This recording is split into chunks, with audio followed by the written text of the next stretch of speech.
यावर्षी गंमत झाली. काय झालं? यावर्षी माझ्या आईने पाण्यावर पेटणारे दिवे आणले. पण ते तर मेड इन चायना आहेत ना. अरे हे तर चुकीचं आहे. याने आपण आपले पैसे बाहेर देशात पाठवतो.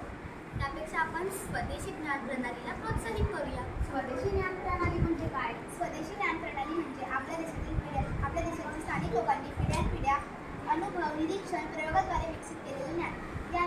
यात शेती, वास्तुकला, हस्तकला, कला, शिक्षण, संगीत यांचा समावेश होतो.